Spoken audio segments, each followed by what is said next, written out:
미국에서 신종 코로나 바이러스 감염증 재확산에 대한 우려가 커지는 가운데 하루 신규 환자가 3만 4천 명 넘게 발생하면서 우려의 목소리가 나오고 있습니다. 가주에서 점진적인 경제 재개와 함께 코로나19 확산세가 심화되고 있어 2차 바이러스 유행에 대한 우려를 불러일으키고 있습니다. 개빈 뉴섬 주지사는 오늘 바이러스 확산세를 막기 위해 마스크 착용과 사회적 거리두기를 지켜달라고 간곡히 호소하고 안전수칙을 준수하지 않는 카운티 정부의 예산을 삭감하겠다고 경고했습니다. 뉴욕 증시에서 주요 지수는 신종 코로나 바이러스 감염증 재유행에 따른 봉쇄 강화 우려에 출렁이며 큰 폭으로 하락 마감했습니다.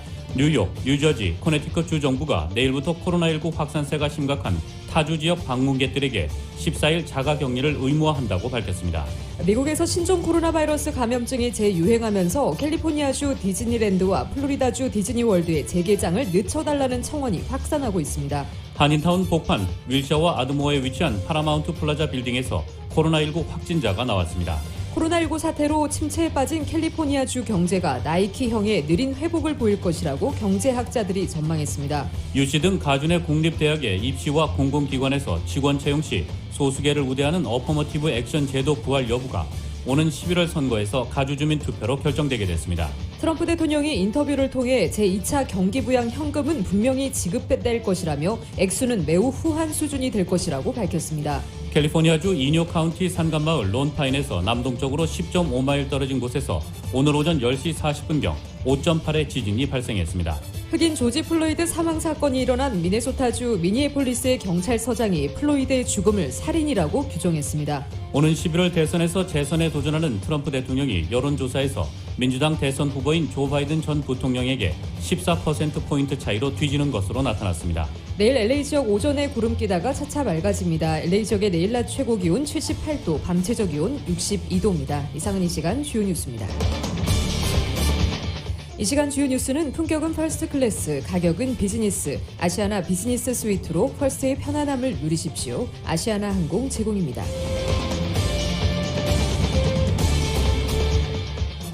애청자 여러분 안녕하십니까? 조희정입니다. 안녕하십니까? 이규로입니다. 2020년 6월 24일 수요일 라디오 서울 이브닝 뉴스 1부입니다.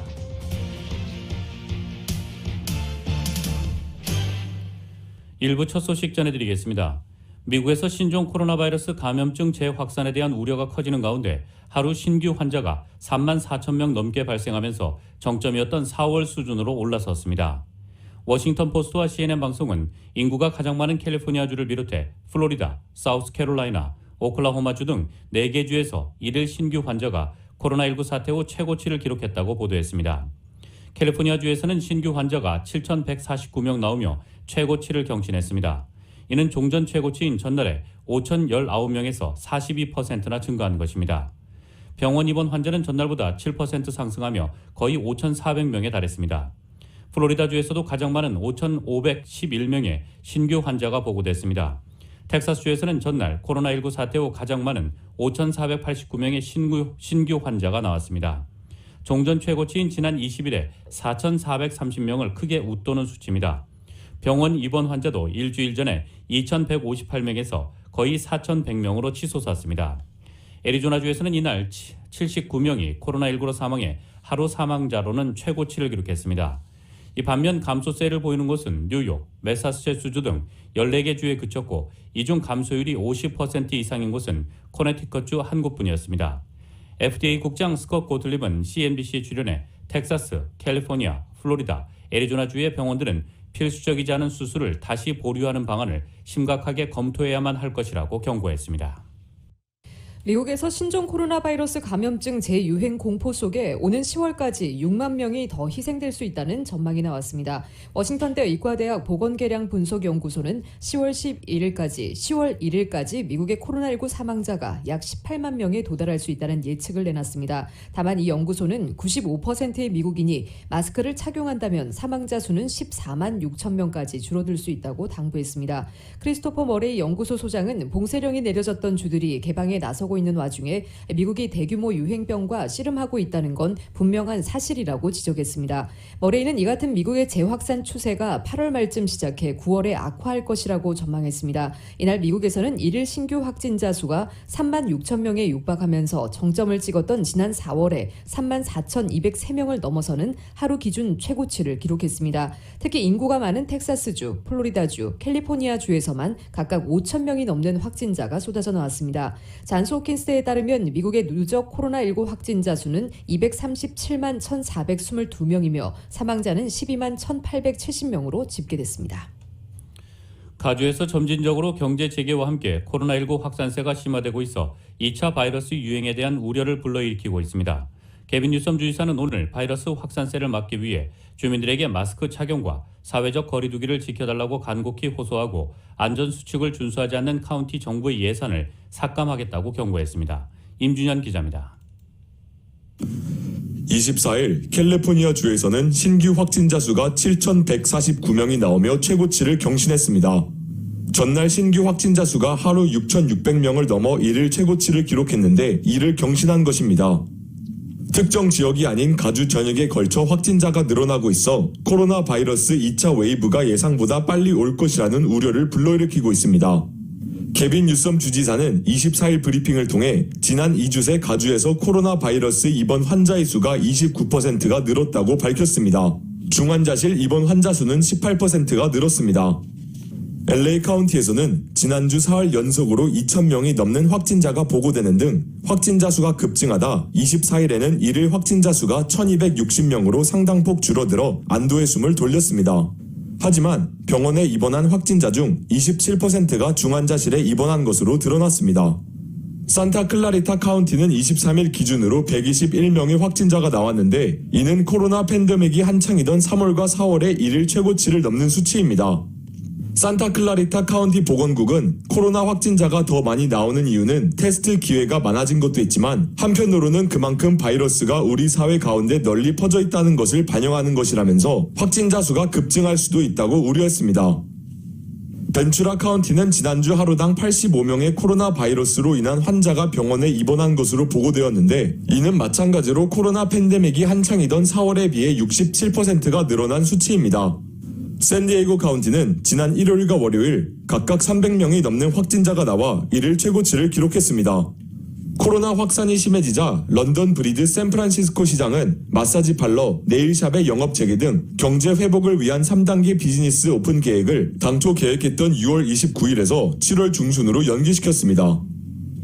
뉴섬 주지사는 경제를 재개하면 코로나 바이러스 확진자가 늘어날 것이라고 우려해왔는데 현재 우려했던 상황이 나타나고 있다며 확산세를 누그러뜨리기 위해 사회적 거리두기와 공공장소에서의 마스크 착용이 절실하다며 주민들에게 안전수칙을 지켜달라고 간곡히 당부했습니다. State of California advanced an effort, guidelines that came from our health department to mandate face coverings. The reason we're doing this is simple. Wearing face coverings saves lives. It mitigates spread. 주지사는 가주 정부가 정한 안전 가이드라인을 준수하지 않는 카운티 정부의 예산을 삭감할 것이라고 경고했습니다. 라디오 서울 뉴스 임준현입니다. 미국 등 세계 각국에서 코로나19가 다시 확산 조짐을 보이면서 뉴욕 증시와 유럽 증시가 일제히 급락했습니다. 다시 고개를 드는 세계 무역 갈등 문제도 시장의 악재가 됐습니다. 국제유가도 폭락했습니다. KBS의 보도입니다. 뉴욕 증시와 유럽 증시가 급락했습니다. 장 초반부터 하락세를 보인 다우존스 지수는 700포인트 넘게 떨어진 채 장을 마감했습니다. 스탠더드앤푸어스 지수와 나스닥도 크게 떨어졌고 유럽 증시는 하락폭이 더욱 컸습니다. 코로나19 재확산 우려가 시장의 악재가 됐습니다. 미국 애리조나와 플로리다, 텍사스, 캘리포니아주 등에서 코로나19 신규 확진자 급증 추세가 계속되고 있습니다. The next couple of weeks are going to be critical in our ability to address those surgings that we're seeing in Florida, in Texas, in Arizona, and in other states. 코로나 검사를 받기 위한 사람들의 긴 행렬이 이어졌고 병원 입원 환자도 크게 늘었습니다. We have seen hospitalizations triple across the board. 독일 등 세계 각국의 코로나 환자 증가세도 심상치 않습니다. 다시 불거진 세계 무역 갈등 문제도 투자 심리를 위축시켰습니다. 미국이 유럽산 일부 제품에 100% 보복 관세 부과를 캐나다산 알루미늄에 10% 관세 부과를 추진 중이라는 소식이 전해졌습니다. Geopolitical tensions and trade tensions could damage fragile global relations at a time. 국제유가도 코로나19 재확산 우려로 6% 가깝게 폭락했습니다. 뉴욕에서 KBS 뉴스 김철우입니다. 한때 미국 내 신종 코로나 바이러스 감염증의 진앙지로 불리던 뉴욕주가 이제는 다른 주에서 온 방문자들을 격리하기로 했습니다. 뉴욕 일대에서 한창 코로나19가 대유행할 때는 다른 주들이 뉴욕에서 온 방문자를 격리했으나 이제는 상황이 역전된 것입니다. 북동부에 위치한 뉴욕주, 뉴저지주, 코네티컷주는 현재 코로나19 감염률이 급증한 지역에서 이들 사회계주로 온 방문자들이 도착 즉시 14일간 자가격리를 해야 한다고 밝혔습니다. 엘라바마, 알칸소, 애리조나, 플로리다, 노스캐롤라이나, 사우스캐롤라이나, 워싱턴, 텍사스, 유타주 등 9개 주가 그 대상으로 내일부터 시행됩니다. 앤드류 쿠오모 뉴욕 주지사는 이날 필 머피 뉴저지 주지사, 네드 러먼트 코네티컷 주지사와 합동 화상 브리핑을 하고 우리는 감염률이 계속 떨어지고 있고 여기로 오는 많은 사람들 때문에 다시 감염률이 올라가는 것을 원치 않는다며 바이러스가 다시 오지 않게 해야 한다고 말했습니다. 이에 따라 해당 지역에서 온 방문자는 자가격리 대상자라는 통보를 받게 되며 이를 위반하면 강제 격리를 당하고 최대 $10,000의 벌금을 내야 합니다. 뉴욕 등 3개 주에서 이날 발표는 미국 내 코로나19 사태 추이에서 극명한 전환점을 찍었다고 뉴욕타임스가 평가했습니다.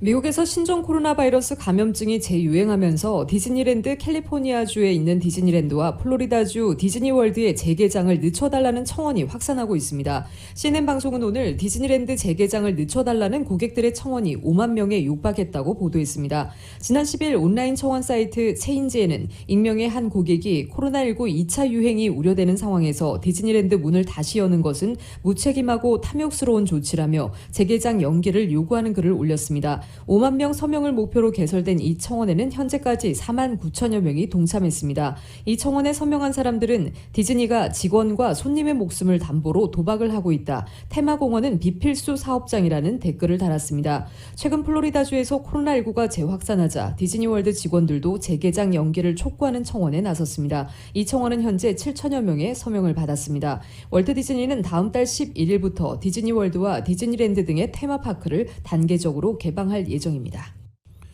유시 등 가주내 공립대학의 입시와 공공기관에서 직원 채용 시 소수계를 우대하는 어퍼머티브 액션 제도 부활 여부가 오는 11월 선거에서 가주 주민 투표로 결정되게 됐습니다.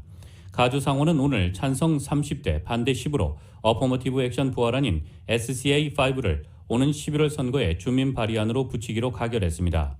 지난 1996년 가주에서 폐지된 어퍼머티브 액션은 오는 11월 선거에서 유권자의 과반수 찬성표를 얻으면 부활됩니다.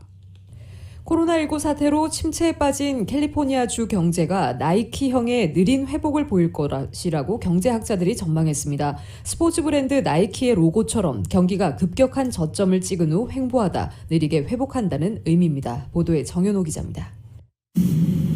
캘리포니아주의 경기가 코로나19 이전의 화랑세를 회복하기까지는 3년 이상이 걸릴 것으로 경제학자들이 점쳤습니다. UCLA 앤더슨 포캐스트의 수석 경제학자들은 코로나19으로 침체된 가주의 경제 회복이 전국 경제 회복 패턴을 그대로 본다 나이키형의 느린 경제 회복이 될 것이라고 내다봤습니다. 캘리포니아주의 실업률은 지난달 16.3%까지 치솟았는데 연내에 10.5%까지 내려가고 내년에는 8.2%, 2022년에는 6.8%까지 내려갈 것으로 전망됐습니다. 코로나19 사태 이전인 지난 2월의 실업률은 3.9%로 기록적으로 낮았습니다.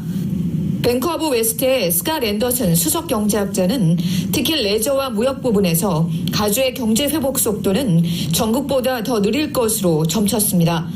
레저 부분은 2022년 말까지도 코로나19 이전의 피크 상태에서 20% 낮은 회복률을 보일 것으로 점쳤습니다. 식당과 관광 명소들이 영업을 재개했지만 관련 업종의 재고용이 한꺼번에 이루어지는 것은 아니라는 점을 지적했습니다. 건축 부분은 타 업종에 비해서 빠른 회복을 보일 것으로 기대됐으며 주택 건설도 빠른 회복세를 보이며 수요에 부응하는 데 큰 차질이 없을 것으로 내다봤습니다. 사회적인 거리두기로 인해 새로운 테크놀로지에 대한 수요가 늘어나면서 과학과 정보 분야도 빠른 경기 회복을 보일 것으로 전망됐습니다.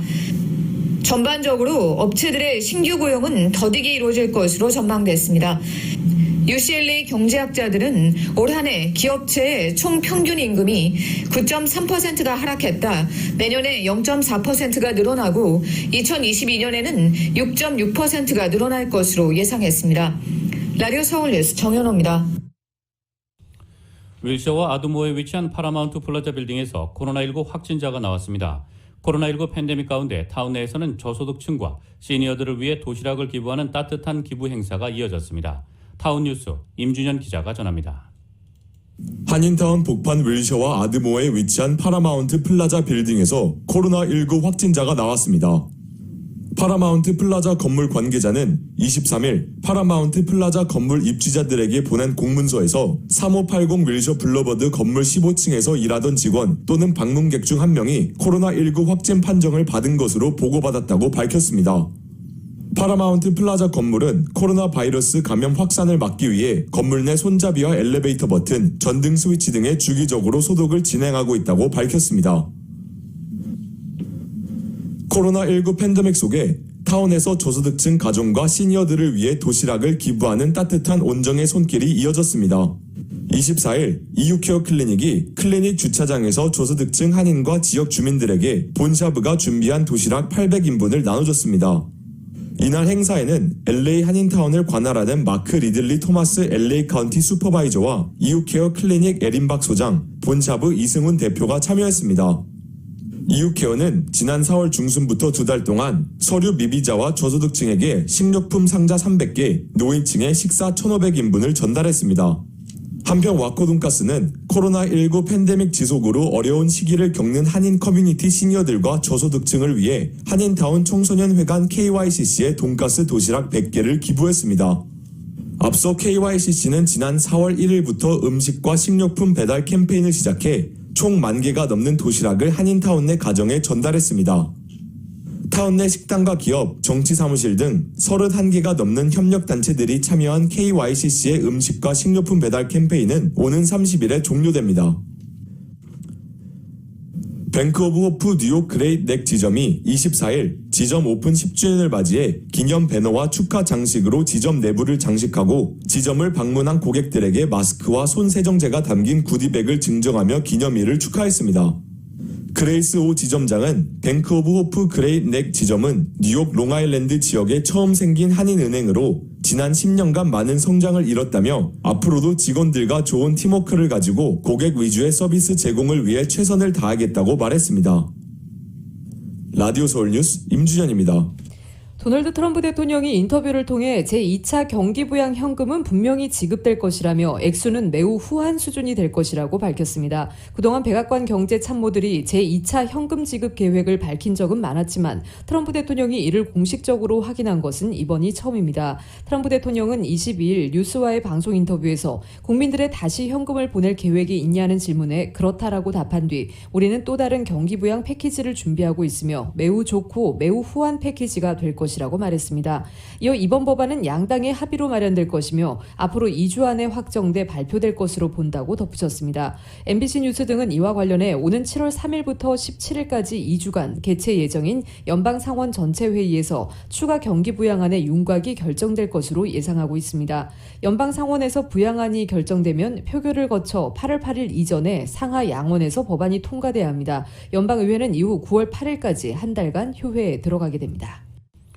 잘 나가던 한국의 CJ그룹이 코로나발 매출 급감으로 구조조정과 희망퇴직 카드를 꺼내든 가운데 CJ그룹 미주법인인 CJ아메리카도 심각한 경영난을 겪고 있는 것으로 전해졌습니다. 극장 체인인 CGV와 CJ푸드, 엔터테인먼트 사업체인 CJENM의 미주 사업을 총괄하고 있는 CJ아메리카는 계속되는 코로나 사태로 CGV와 CJENM에서 심각한 손실을 겪고 있는 것으로 알려졌습니다. 업계 한 관계자는 CGV 극장 사업은 사업 철수마저 고려해야 하는 심각한 지경에 놓여 있다고 전했습니다.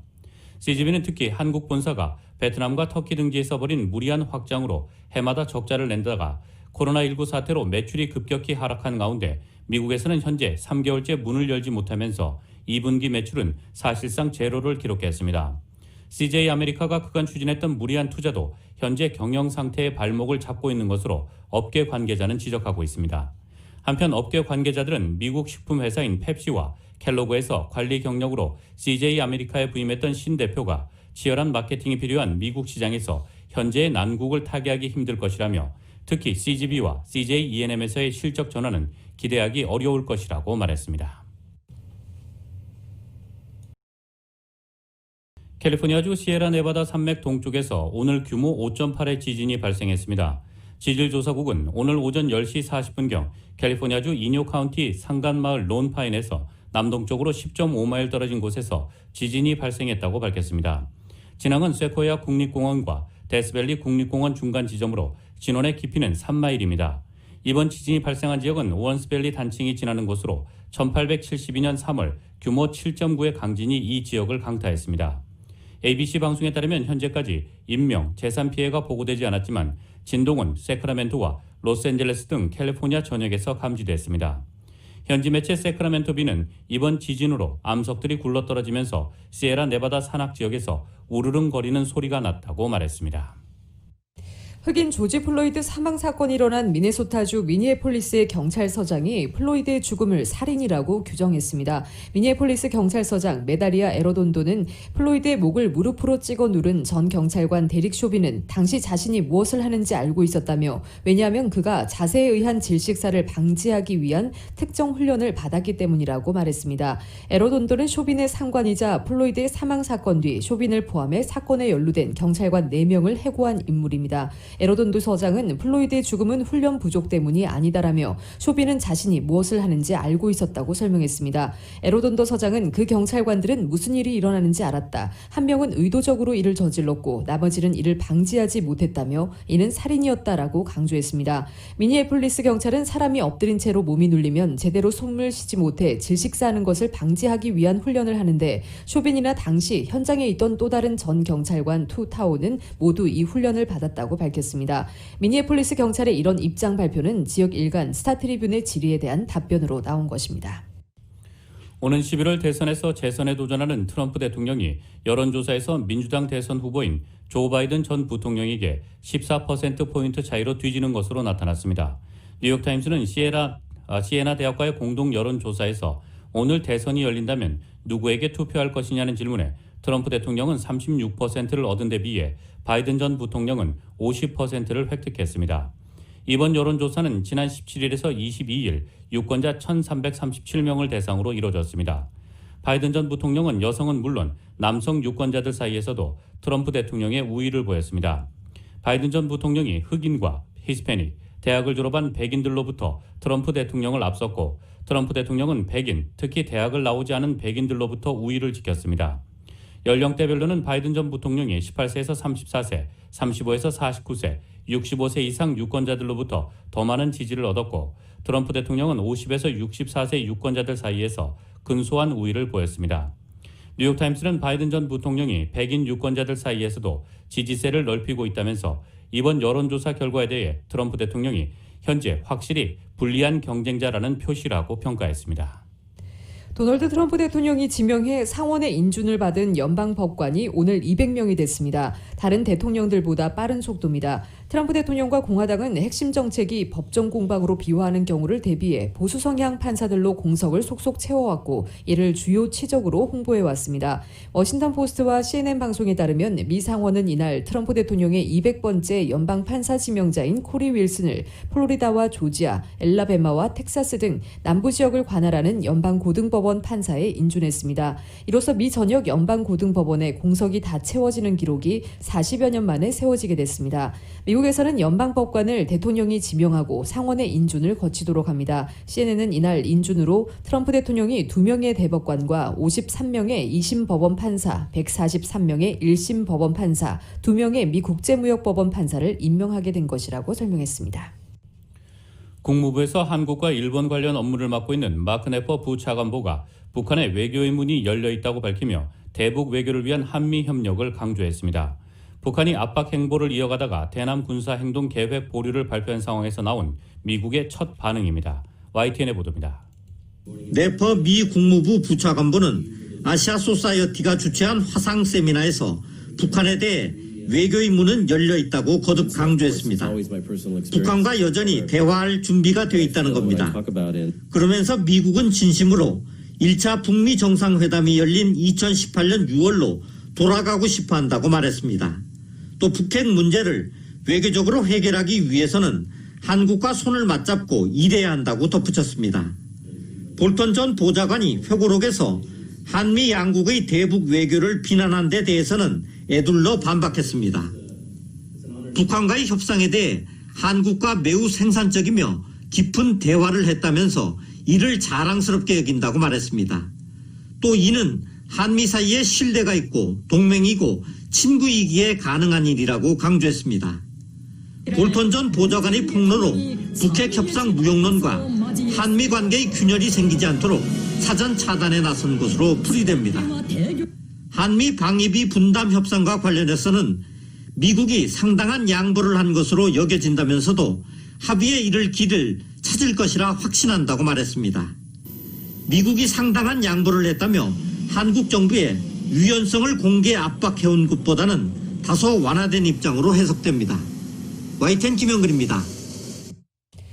미국이 북한을 테러 지원국으로 재지정했습니다. 미 국무부는 2019년 기준 테러 보고서를 발표하면서 현재 북한의 테러 위협은 없지만 과거 국제 테러를 지원했고 그에 따른 문제점을 고치지 않았다는 이유를 들었습니다. 이런 가운데 헬비 미 국방부 차관보 대행은 한미 양국의 굳건한 대비 태세가 비핵화에 도움이 된다며 미국의 대북 정책이 여전히 비핵화에 초점이 맞춰져 있다는 점을 강조했습니다. KBS의 보도입니다. 미 국무부가 내놓은 2019년 테러 보고서는 미국 시각에서 지난해까지의 테러 관련 각 국가별 활동을 평가해 정리해 놓은 것입니다. 북한은 지난 2017년 테러 지원국으로 재지정된 뒤 연속해서 다시 명단에 오르게 됐습니다. 지난 1970년 일본 민항기 납치에 관여해 일본 정부가 수배 중인 적군파 요원들의 은신처를 제공했다는 이유입니다. 북한에는 현재 적군파 요원 4명이 생존해 있는 것으로 알려졌습니다. 미국은 북한을 지난 1987년 칼기 폭파 사건 이듬해에 테러 지원국으로 지정했다가 육자회담 합의에 따라 북핵 협상에 진전이 있었던 2008년에 테러 지원국에서 해제하기도 했습니다.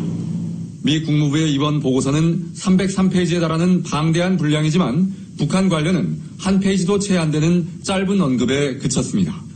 이런 가운데 헬비 미 국방차관보 대행은 오늘 한국국제교류재단과 미 싱크탱크 CSIS가 공동 주최한 화상 전략 포럼에 참석해 미국의 대북 정책이 여전히 비핵화에 초점을 맞추고 있다고 강조했습니다. Our policy, as I've said, remains very much focused on denuclearization. And it's a denuclearization that we believe can only realistically be obtained through a diplomatic process. 한편 오늘 전략 포럼에 기조 연설자로 나선 조세영 외교부 제1차관은 유엔 사령부의 역할과 지위가 한미 동맹 진화에 있어 중요한 주제라면서 한국민은 이제 평화와 안보를 유지하는 데 있어 한국이 전면에 나설 때라고 생각하고 있다고 말했습니다. 조 차관은 또 한국이 국내 총생산의 2.6%를 국방비로 쓰고 있으며 이는 미국의 어느 동맹국보다 비중이 높은 것이라고 말했습니다. 워싱턴에서 KBS 뉴스 금철양입니다. 한국 소식 전해드리겠습니다. 한국전에 참전했다 전사한 국군 유해 147구가 하와이에서 고국품으로 돌아갔습니다. 오늘 저녁 6.25 전쟁 70주년 기념식은 국군 전사자 유해 봉환 행사와 연계해서 진행됩니다. YTN의 보도입니다. 6.25 전쟁 때 숨진 국군 전사자 147구의 유해를 실은 공중급유기가 서울 하늘에 모습을 드러냈습니다. 전쟁 발발 70년 만에 돌아오는 영웅들의 귀환길엔 공군 전투비행대대가 엄호합니다. 이들의 귀환길은 멀고도 험했습니다. 1990년대 북한 지역에서 발굴된 유해와 2018년 북미 정상회담 뒤 미국 하와이로 송환됐던 유해 가운데 한국군으로 최종 판정된 뒤에야 고국으로 돌아올 수 있었습니다. 애초 성조기에 쌓여있던 유해는 유엔기로 교체됐고 하와이를 떠나기 전엔 태극기로 바뀌었습니다. And unaccounted for service members are entitled to one certainty, that they will never be forgotten. We owe these honored dead and their families a profound debt of gratitude. 이들을 최고의 예우로 맞이하는 봉환식이 오늘 저녁 6.25 전쟁 70주년 기념식과 연계해 열립니다. 기념식은 나라를 지키고 헌신한 분들에 대한 경의를 담아 영웅에게라는 주제로 진행됩니다. 트럼프 대통령을 비롯한 22개국 유엔 참전국 정상들이 보내온 우정과 평화 메시지도 상영합니다. 국가보훈처는 70년 만에 귀환하는 국군 전사자를 추모하고 12만 2천여 명의 미귀한 전사자를 마지막 한 분까지 찾겠다는 약속을 담아 행사를 진행할 예정이라고 밝혔습니다. YTN 김종욱입니다. 이른바 검언유착 의혹을 폭로한 당사자인 이철 전 밸류 인베스트 코리아 대표가 오늘 검찰 수사심의위원회 소집을 신청하기로 했습니다. 채널A 기자 측이 요청한 전문 수사 자문단 소집이 결정되자 맞대응에 나선 것으로 풀이됩니다. YTN의 보도입니다. 검언유착 의혹의 피해자로 지목된 이철 전 밸류 인베스트 코리아 대표 측이 서울중앙지검에 검찰 수사심의위원회 소집을 신청하기로 했습니다. 검찰 수사심의위는 사회적 이목이 쏠리는 사건에 대해 각 분야 전문가인 외부 인사들의 의견을 들어보는 제도입니다. 최근 이재용 삼성전자 부회장이 소집을 요청하면서 화제가 되기도 했습니다. 앞서 피의자인 채널A 이모 기자 측이 검찰의 전문 수사 자문단 소집을 요청하고 대검찰청이 받아들이자 이 전 대표 측이 맞대응에 나선 것으로 풀이됩니다. 이 전 대표 측은 자신이 확실히 피해자인데 상황이 이상하게 돌아가는 것 같아 외부 판단을 받아볼 필요가 있다고 생각해 수사심의위를 신청하게 됐다고 밝혔습니다. 전문 수사자문단은 전문가들이 중요 사안을 심의하고 권고적 효력을 갖는다는 점에서 수사심의위와 비슷합니다. 다만 위원 위촉이나 안건 선정 권한이 검찰총장에게 있고 현직 검사나 교수 등 법률 전문가로 구성된다는 점은 다릅니다. 수사자문단은 총장의 영향력이 클 수밖에 없는데 윤석열 총장 최측근 검사장이 연루된 사건이다 보니 공정성을 의심하는 목소리도 나오고 있습니다.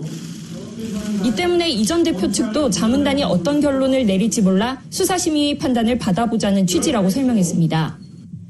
대검은 이르면 이번 달 안에 늦어도 다음 달 초까지는 수사자문단을 소집하겠다며 구성 절차 진행에 들어갔습니다. 다만 총장이 소집을 결정하는 수사자문단과 달리 수사심의위 소집 여부는 검찰시민위원회 판단이 선행돼야 해 실제로 열릴지는 미지수입니다. 이런 가운데 검찰은 검언유착 의혹 제보자이자 채널A 취재방해 혐의의 피고발인이기도 한 지모 씨에 대해 체포영장을 청구하는 방안도 검토 중인 것으로 알려졌습니다.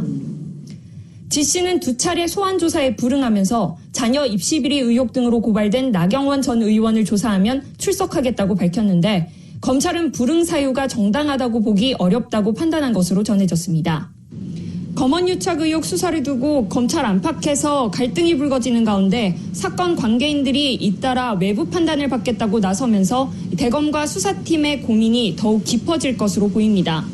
YTN 박서경입니다.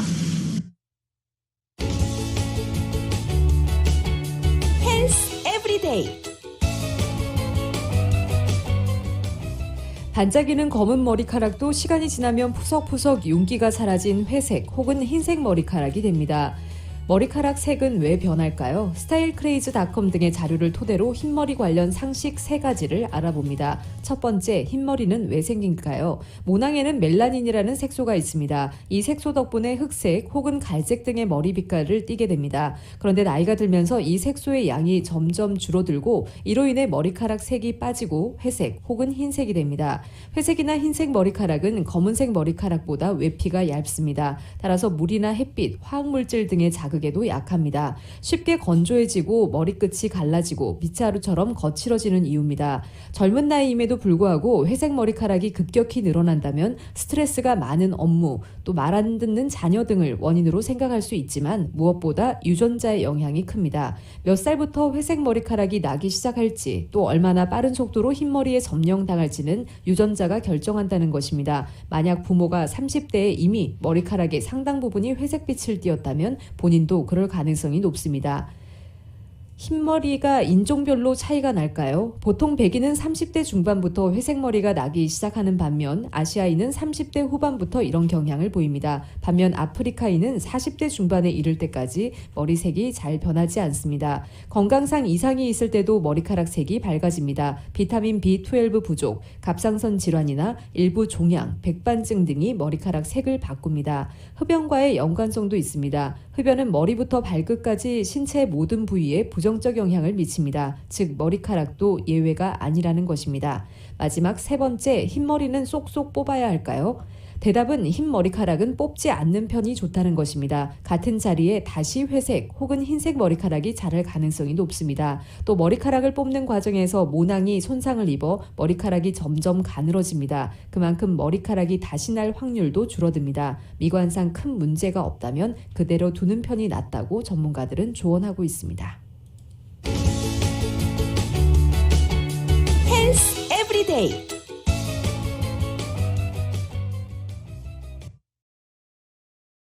뉴욕 증시에서 주요 지수는 신종 코로나 바이러스 감염증 재유행에 따른 봉쇄 강화 우려가 급부상하면서 큰 폭으로 하락했습니다. 오늘 뉴욕 증권거래소에서 다우지수는 전장보다 710.16포인트, 2.72%가 급락한 25,445.94에 거래를 마쳤습니다. S&P 500 지수는 전장보다 80.96포인트, 2.59% 내린 3,050.33에, 기술주 중심의 나스닥도 222.20포인트, 2.19% 하락한 9,909.17에 장을 마감했습니다. 시장은 코로나19의 확산 상황과 글로벌 무역 갈등 문제 등을 주시했습니다. 업종별로는 전 업종이 내린 가운데 에너지가 5.54% 급락했습니다. 금융주도 3.51% 내렸습니다.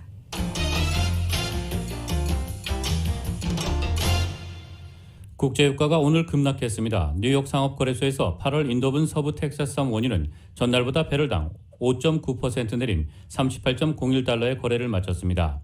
런던 ICE 선물거래소의 8월물 브렌트유도 현재 배럴당 5.6% 내린 40.23달러에 거래되고 있습니다. 미국 다수 지역에서 신종 코로나 바이러스 감염증 감염자 수가 두드러지게 늘어나면서 셧다운 조치가 부활할지 모른다는 우려가 유가를 끌어내린 것으로 분석됩니다. 에너지정보청이 지난주 미국 내 원유 공급이 140만 배럴 증가했다고 발표한 것도 투자자들의 불안 심리를 자극했습니다. 국제 금값은 4거래일 만에 하락했습니다. 뉴욕 상품거래소에서 8월 인도분 금은 전 거래일보다 온스당 0.4% 떨어진 1,775.10달러를 기록했습니다. 아이폰 제조업체 애플이 신종 코로나 바이러스 감염증 환자가 증가하는 텍사스주 휴스턴에서 소매점을 다시 문 닫기로 했습니다. 애플은 25일부터 휴스턴의 7개 애플 스토어를 문 닫기로 했다고 밝혔습니다. 애플은 앞서 지난 19일에도 코로나19 확산을 이유로 플로리다와 애리조나, 노스캐롤라이나, 사우스캐롤라이나주 등 4개 주에서 운영 중인 애플 스토어 11곳을 다시 폐쇄한다고 밝힌 바 있습니다. 이에 따라 문 닫는 애플 스토어는 모두 18곳으로 늘어날 전망입니다. 애플은 미국에서 271개 매장을 운영 중입니다.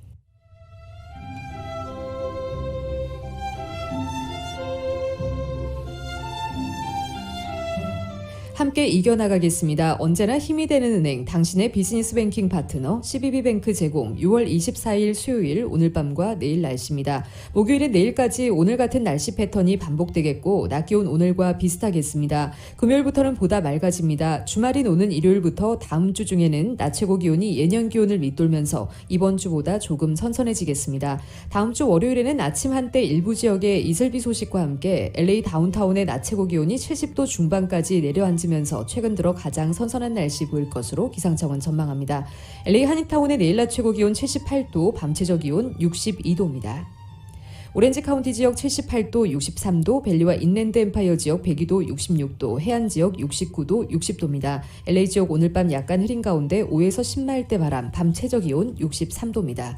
라디오 서울 이브닝 뉴스 1부 이 시간은 LA와 가든그로브 두 곳에서 모시는 금강안경 검안과 1250만 불 교통사고 최고보상 교통사고 전문 천재 변호사 리차드 호프만, 빛으로 태어나는 당신은 카우나 미인, 100% 근적외선 마스크는 카우나뿐입니다. 정직한 빛 카우나 LED 마스크 공동 제공이었습니다. 한국은 여름 장마 시작부터 곳곳에 국지성 호우가 쏟아지는 가운데 지금은 이슬비가 내리고 있습니다. 오늘 낮 동안 소강 상태 보이는 곳 많겠습니다. 서울의 오늘 낮 최고 기온 76도, 밤 최저 기온 68도입니다.